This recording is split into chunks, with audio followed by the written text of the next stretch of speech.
నమస్తే, welcome to special focus. ఇప్పుడు రాష్ట్ర వ్యాప్తంగా చూసుకుంటే గుంటూరు ఎంపీ స్థానానికి సంబంధించినటువంటి అభ్యర్థుల అంశం తెరపైకి వచ్చినటువంటిది, ప్రాధాన్యత సంతరించుకున్నటువంటిది.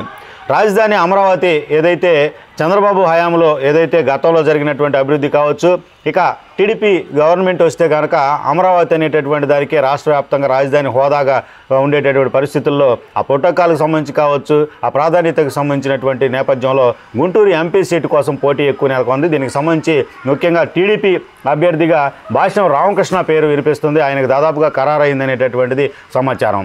ఒకవేళ భాష్యం రామకృష్ణకి సీటు వచ్చిన పరిస్థితి ఉంటే కనుక ఆయన గెలుపు అవకాశాలు ఏ మేరకు ఉన్నాయనేటటువంటిది మనం తెలుసుకోవడానికి ప్రయత్నం చేద్దాం. మనతో ఉన్నారు ప్రముఖ రాజకీయ విశ్లేషకులు కేవీఆర్ గారు ఉన్నారు. సార్, కేవీఆర్ గారు, భాష్యం రామకృష్ణకు సంబంధించి గతంలో 2014 కావచ్చు, 2019 కావచ్చు నరసరావుపేట ట్రై చేసి రాయపాటి గారికి సీటు రావడంతో ఆగాడు అనేది ప్రచారం.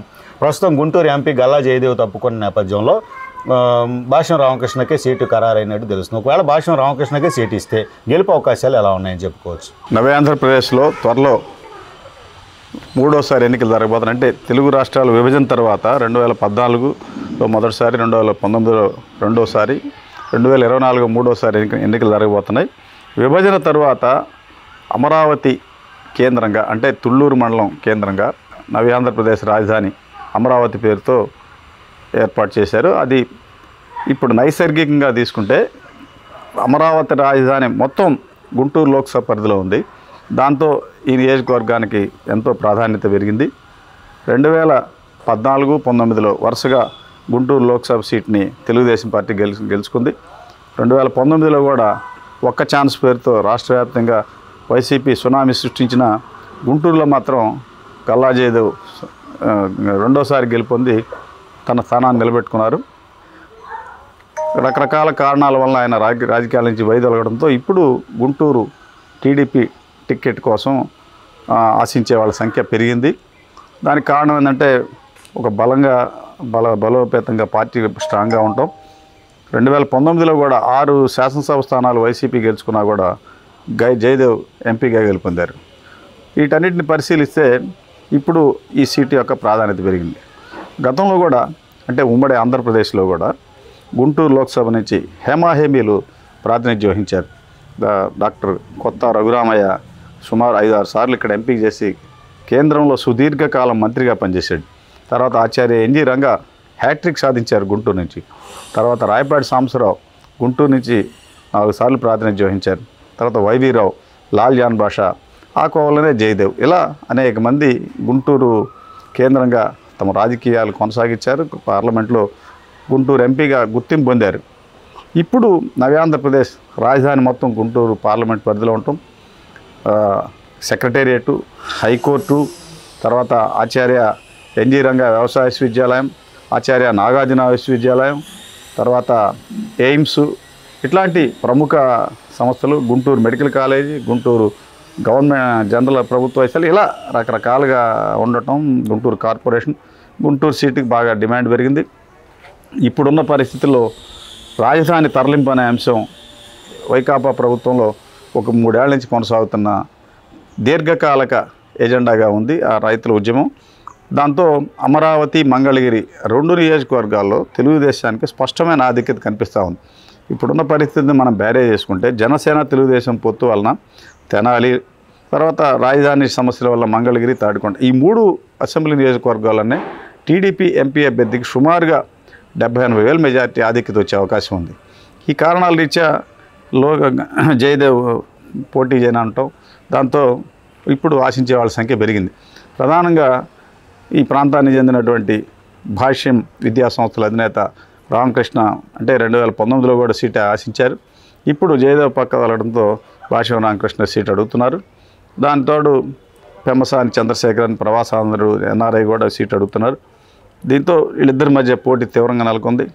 అయితే భాష్యం రామకృష్ణ స్థానికుడు కావటం, పెదపరిమిలో ఆయన భూములు అన్నీ ఉండటం, పెదపరిమిలో ఇంటర్నేషనల్ అంతర్జాతీయ స్థాయిలో భాష్యం విద్యా సంస్థలను ఏర్పాటు చేయాలని కానీ, తర్వాత భవిష్యత్తులో భాష్యం డ్రీమ్డ్ యూనివర్సిటీగా చేసి ఈ ప్రాంతంలో విద్యా సేవలను మెరుగుపరచాలని ఒక ఎజెండాతో ముందుకు వస్తున్నారు. సుమారు 20-25 ఏళ్ల నుంచి గుంటూరు కేంద్రంగా ఓ విద్యా సంస్థని ఏర్పాటు చేసి దశల వారీగా పెరిగి ఇప్పుడు ఉమ్మడి రాష్ట్ర వ్యాప్తంగా వాళ్ళ విద్యా సంస్థల్లో 2 నుంచి 2.5 లక్షల మంది విద్యార్థులు ఉన్నారు. దాదాపు ఒక 15-20 వేల మందికి టీచింగ్ నాన్ టీచింగ్ సెక్టార్లో వాళ్ళు ఉపాధి కల్పిస్తూ ఉన్నారు. తమ స్వగ్రామం తమ సొంత ప్రాంతమైన గుంటూరుని అభివృద్ధి చేయాలనే తపనతోనే భాష్యం రామకృష్ణ రాజకీయాల్లోకి వస్తున్నారు తప్ప దీన్ని అడ్డం పెట్టుకొని వ్యాపారాలు పెంచుకోవాలనో తర్వాత ఆస్తులు కూడగట్టుకోవాలనే దృక్పథంతో వాళ్ళు ఇటు రావట్లేదు. ప్రధానంగా కార్పొరేట్ విద్యా సంస్థల్లో పేద వర్గాలకు కూడా అందుబాటులో ఉండే విధంగా భాష్యం విద్యా సంస్థలకు మంచి పేరుంది. ఉమ్మడి రాష్ట్రంలోనే ఒక ఐఐటి మెడిసిన్ ఇటువంటి ప్రాథమిక దశలోనే విద్యార్థులు తల్లిదండ్రులు ఒక అవగాహన కల్పించి దాంట్లో వాళ్ళని ముందుకు తీసుకెళ్లడంలో భాష్యం విద్యా సంస్థలు సక్సెస్ అయ్యారు. 2019లో కూడా భాష్యం రామకృష్ణ పేరు తెర మీదకి వచ్చింది. అప్పట్లో రాయపాటి సాంబశివరావు వయసురీత్యా పోటీ చేయాలి, ఆయన కుమారుడు ఎమ్మెల్యే పోటీ చేస్తే రామకృష్ణ నర్సాపేట లోక్సభలో పోటీ చేస్తారనేది అప్పట్లో వచ్చింది. ఆ తర్వాత జరిగిన పరిణామాల్లో ఇప్పుడు గల్లా జయదేవ్ పోటీ నుంచి విరమించి రాజకీయాల నుంచి వైదొలుగుతున్నట్లు వీడ్కోలు సభ కూడా పెట్టి వెళ్ళటంతో గుంటూరు క్లియర్ వేకెన్సీగా ఉంది టీడీపీ టికెట్. దాంతో ఎప్పటి నుంచో భాష్యం రామకృష్ణ పేరు వినపడతా ఉంది.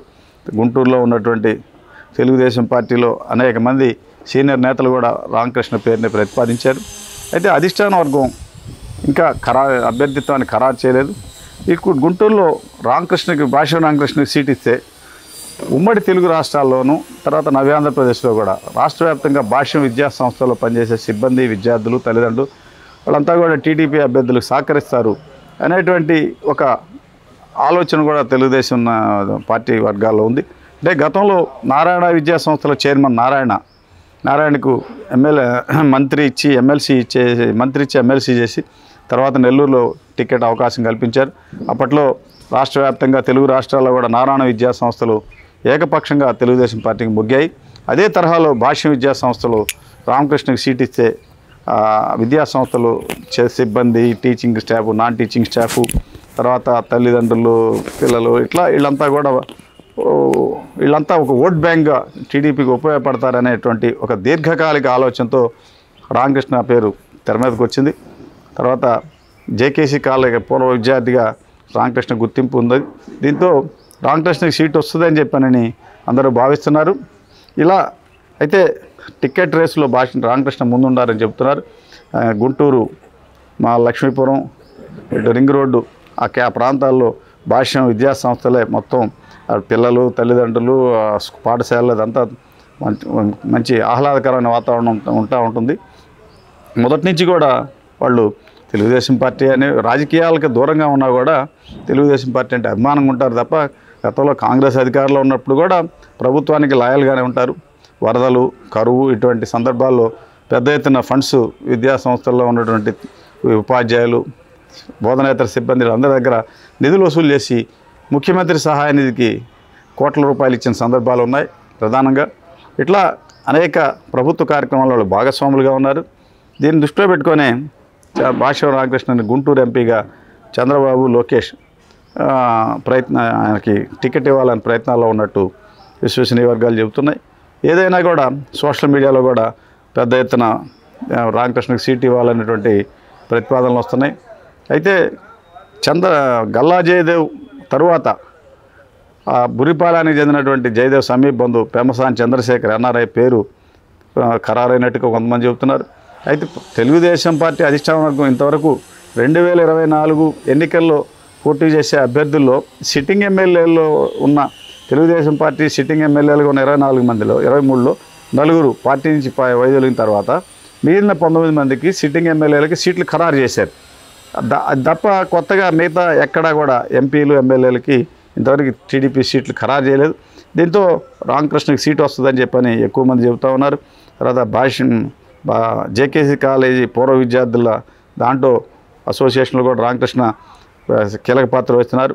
జేకేసీ కాలేజీలో కూడా అనేక భవనాల నిర్మాణాల్లో కూడా ఆ కాలేజీ పూర్వ విద్యార్థిగా నిధుల సేకరణలో కూడా రామకృష్ణ ముందున్నాడు. అలా రకరకాల కారణాల వలన రామకృష్ణ సేవారంగంలో కానీ విద్యారంగంలో కానీ మంచి పేరు తెచ్చుకున్నారు. వాళ్ళ సొంతూరులో కూడా ప్రభుత్వ కార్యక్రమాలన్నీ జన్మభూమిలో టేకప్ చేసి మ్యాచింగ్ అంటే 50% ఇవ్వటం, వ్యక్తిగత మరుగుదొడ్లకి ప్రభుత్వం ఇచ్చేది దాంతోపాటు లబ్ధిదారుడు భాగస్వామ్యంగా పడే డబ్బును కూడా వాళ్ళే పే చేసి తమ సొంత గ్రామాలని పరిమి, తుళ్ళూరు, తాడికొండ ప్రాంతాల్లో ఉన్న అనేక గ్రామాలకు వాళ్ళు ఎంతో నిధులు ఇచ్చి ఆదుకున్నారు. ప్రధానంగా ప్రతిభ గల పేద విద్యార్థులకు తక్కువ ఫీజులు, చాలామందికి ఫీజులు లేకుండా కూడా వాళ్ళు విద్యా అవకాశాలు కల్పించారు. అసలు విచిత్రంగా భాష్యం విద్యా సంస్థల్లో పనిచేసే టీచింగ్ స్టాఫ్ కోసమే వాళ్ళు ప్రత్యేకంగా ఒక బీఈడీ కాలేజీ సొంతగా పెట్టారు. ఆ బీఈడీ కాలేజీలో బయట వాళ్ళ సీట్లు ఇవ్వరు, అంటే ఇవ్వకూడదని కాదు, కేవలం భాష్య విద్యా సంస్థల్లో చేసే సిబ్బంది కోసమే బీఈడీ కాలేజీ పెట్టారు. మన సిబ్బంది వేరే చోట బీఈడీ చేసినంత అవసరం ఏందని ఆ భాష్యం బీఈడీ కాలేజీలో విద్యార్థులు ఎవరంటే భాష్య విద్యా సంస్థలో పనిచేసే టీచింగ్ స్టాఫే అక్కడ విద్యార్థులుగా ఉంటారు. వాళ్ళ దగ్గర ఎటువంటి ఫీజులు వసూలు చేయకుండా వాళ్ళు బీఈడీ సౌకర్యాలు కల్పిస్తున్నారు. భవిష్యత్తులో డ్రీమ్డ్ యూనివర్సిటీని ఏర్పాటు చేయాలనే ఆలోచనలో ఉన్నారు. మెడిసిన్, ఐఐటి వీటిల్లో కూడా పెద్ద ఎత్తున ప్రతిభ గల విద్యార్థులని తీర్చిదిద్దుతా మంచి పేరు ప్రఖ్యాతులు పొందారు. అయితే రాజకీయ పావులు, చదరంగాలు, ఎత్తులు, వ్యూహాలు వీటిల్లో వాళ్ళకి అనుభవం లేకపోవడం వలన 2019లో కూడా సీట్ సాధించలేకపోయారు. ఇప్పుడు అదే పరిస్థితి ఈ ఎత్తుగడలు, మీడియా మేనేజ్మెంటు ఇటువంటి వాళ్ళలో అట్లా ఆశించే వాళ్ళు కాకపోవడం వల్లనే గుంటూరు సీట్కి ఇప్పుడు వాళ్ళ పేరు తెర మీదకి వచ్చినా కూడా ముందుకు బలంగా ముందుకు పోలేకపోవడం కారణం ఏంటంటే కార్పొరేట్ సంస్థలకు చెందినటువంటి పెమ్మసాని చంద్రశేఖరు ఉన్నటువంటి మీడియా మేనేజ్మెంట్ ఈయనకు లేకపోవడం, అయితే వీళ్ళు పబ్లిసిటీ కోరుకునే వాళ్ళు కాకపోవడం, సేవే కార్యక్రమాలు అవకాశం ఉంటే పొడి చేద్దాం లేతే లేదనే భావన వల్లనే ఇంతవరకు దాన్ని నాన్పుడు దూరంలో ఉంది తప్ప ఇప్పటికే లోకేష్, చంద్రబాబు గుంటూరు సీటు వ్యవహారంలో రామకృష్ణ గ్రీన్ సిగ్నల్ ఇచ్చినట్టుగా చెప్తున్నారు. సార్, ఇప్పుడు రామకృష్ణ గనక అవకాశం ఇచ్చినట్లయితే ఈ 7 అసెంబ్లీ స్థానాలతో పాటు రాష్ట్ర వ్యాప్తంగా వాళ్ళ విద్యా సంస్థలు ఉండొచ్చు, విద్యార్థులకు సంబంధించి రిలేషన్స్, తల్లిదండ్రుల యొక్క ప్రభావం, స్టాఫ్ ప్రభావము ఇతర జిల్లాల్లో ఏ విధంగా ఉండే అవకాశం ఉంది టీడీపీకి? అసలు దాంట్లో ఈ లోక్సభే కాదు, భాష్యం రామకృష్ణకి సీట్ ఇచ్చారంటే తెలుగు రాష్ట్రాల్లో ఎక్కడ ఉన్న భాష్య విద్యా సంస్థలు వాళ్ళు తెలుగుదేశం దానికి అనుకూలమైనటువంటి మిత్రపక్షాలకే పనిచేస్తారు. దీనికి ఒకటే ఉదాహరణ, మీ గతంలో విజ్ఞాన్ యూనివర్సిటీ విజ్ఞాన సంస్థల అధినేతకు సంబంధించిన కృష్ణదేవరాయలు 2019లో నర్సాడ్ ఎంపీకి పోటీ చేస్తే ఎంటైర్ తెలుగు రాష్ట్రాల్లో విజ్ఞాన్ సంస్థల్లో పనిచేసే సిబ్బంది, టీచింగ్, నాన్ టీచింగ్ స్టాఫ్, అక్కడ ఉన్నటువంటి వ్యాపార వర్గాలు, అంటే హాస్టల్స్లో పెట్టే తినుబండాల వీళ్ళంతా కూడా వైసీపీ దానికి అనుబంధంగా ఉండే పార్టీలకే మొగ్గారు. అదేవిధంగా నారాయణ విద్యా సంస్థలు, నారాయణకి 2014లో మంత్రి ఇచ్చి తర్వాత ఎమ్మెల్సీ చేస్తే ఆ తర్వాత 2019లో ప్రత్యక్ష ఎన్నికల నెల్లూరులో పోటీ చేస్తే ఎంటైర్ ఏపీలో తెలుగు రాష్ట్రాల్లో ఉన్నటువంటి నారాయణ సంస్థ సిబ్బంది మొత్తం తెలుగుదేశం కలిసి మొగ్గారు. అంటే ప్రధాన కారణం సిబ్బంది కావచ్చు. అదే అట్లా ప్రధానంగా ఏంటంటే ఒక సంస్థ అమర్ రాజా కంపెనీకి సంబంధించిన గల్లా జయదేవ్ 2014లో ఎంపీగా పోటీ చేయబోతుంటే 6 నెలల ముందే, అంటే విభజన అంశం తెర మీదకి వచ్చిన తర్వాత 2-3 నెలల ముందే వాళ్ళ సిబ్బంది అంతా వచ్చి ఇక్కడ 7 నియోజకవర్గాల్లో తిరుపతి నుంచి వచ్చి సర్వే చేసుకున్నారు. ఏ నియోజకవర్గంలో తెలుగుదేశం లీడర్ ఉంటాడు, ఏ నియోజకవర్గంలో మీడియా ప్రతినిధులు, వాళ్ళ ఫోన్ నెంబర్లు మొత్తం తీసుకొని అలా ముందే గ్రౌండ్ వర్క్ చేసుకున్నారు. అట్లా విచిత్రంగా గుంటూరు పార్లమెంటు పరిధిలో ఉన్నటువంటిది వాళ్ళు అమర్ రాజా కంపెనీలో ఎక్కడైతే ఉద్యోగులు ఈ గుంటూరు పార్లమెంట్ సొంత ఊర్లో ఉన్నారో వాళ్ళందరి అడ్రస్లు పట్టుకొని నేరుగా వాళ్ళ తల్లిదండ్రులు ఇక్కడ వేరే పార్టీలో ఉన్నా కూడా జయదేవ్కి పూర్తిగా మద్దతు ఇచ్చారు. ఎందుకంటే మా అబ్బాయి ఆ కంపెనీలో పనిచేస్తున్నారని. కొన్ని చోట్ల అంటే ఆ ఫైనాన్స్ మేనేజ్మెంట్ అంతా కూడా వాళ్ళ సంస్థలో పనిచేసే సిబ్బంది ఇంట్లో డబ్బులు పెట్టి పంపిణీ చేశారు. అది కొంతమంది లోకల్ తెలుగుదేశం నాయకులు వాళ్ళు మన పార్టీ కదండి, మీకెందుకు వాళ్ళు మనకు చేస్తారని అట్లా, అంటే ఇట్లా ఒక సంస్థలో పనిచేసేటప్పుడు వాళ్ళ బాసు పోటీ చేస్తున్నప్పుడు ఆ సంస్థ 4 పారాలు 4 కాలాలు పనిచేయాలనుకునే ఫీలింగ్తో వాళ్ళందరూ ఆటోమేటిక్గా చేస్తారు, అది సహజం. అదేవిధంగా అంటే గతంలో మనం పరిశీలిస్తే విజ్ఞాన్ కానీ నారాయణ కానీ ఆ ఇన్స్టిట్యూషన్స్ యజమానులు ఇప్పుడు అట్లానే మీకు విశాఖ తీసుకుంటే అవంతి విద్యా సంస్థలు శ్రీనివాసు ఎంపీకి పోటీ చేశాడు, ఎమ్మెల్యే చేసేటప్పుడు అప్పుడు అవంతి విద్యా సంస్థలందరూ కూడా ఆటోమేటిక్గా ఆయనకు సహకరించారు. అంటే ఎక్కడైనా అదేవిధంగా నీకు అనంతపురంలో పల్లె మంత్రిగా చేశాడు పల్లె శివరామరెడ్డి, పల్లె రఘునాథ్ రెడ్డి, ఆయన 4 సార్లు ఎమ్మెల్యే చేశాడు. ఆయన అనంతపురంలో విద్యా సంస్థలు మొత్తం తెలుగుదేశంకి అనుకూలంగా ఉంటాయి. అక్కడ ఎమ్మెల్సీకి పని అంటే ఎక్కడైనా ఉండేది ఇది. ఒక ప్రైవేట్ సంస్థల యజమాని పోటీ చేస్తున్నప్పుడు ఆటోమేటిక్గా అది ఉంటుంది సహజంగా. అట్లాంటిదే ఇప్పుడు రేపు రామకృష్ణ కూడా ఇచ్చినా కూడా భాషా విద్యా సంస్థలన్నీ ఆ లోకల్గా ఆ స్థానికంగా ఉండే తెలుగుదేశం అభ్యర్థులకి ఒక షెల్టర్గా పనిచేసే అవకాశాలు ఉన్నాయి. అందువల్ల ఏంటంటే పెమ్మసాని చంద్రశేఖర్ కార్పొరేట్ రంగంలో బలంగా ఉన్నా కూడా గ్రౌండ్ లెవెల్లో భాషా విద్యా సంస్థలు వాళ్ళ భాషా బస్సులు అది ప్రతి మున్సిపల్ హెడ్ క్వార్టర్లో భాషా స్కూల్ ఉంది. అట్లా ఒక వాళ్ళంతా కూడా ఇటు మొగ్గే అవకాశాలు ఉన్నాయి కాబట్టి రామకృష్ణకి ఎక్కువ అవకాశాలు ఉన్నాయని చెప్తున్నారు. ఏదేమైనా రామకృష్ణ గుంటూరు ఎంపీ టీడీపీ అభ్యర్థి అయితే బలోపేతంగా బలమైన అభ్యర్థి అవుతాడనే దాంట్లో సందేహం లేదు. ఎవరైనా సునాయాసంగా గెలుస్తారు కాబట్టి రామకృష్ణ ఇంకా స్థానికుడు కావడం వల్ల ఇంకా సునాయాసంగా గెలిచే అవకాశాలు ఉన్నాయి. ఇది గుంటూరు సీటుకు సంబంధించి భాషా రామకృష్ణ ప్రతికూల అంశాలు అనుకూల అంశాలు ఇలా ఉన్నాయన్నమాట. థ్యాంక్ యూ సార్ కేవీఆర్ గారు. ఇది పరిస్థితి.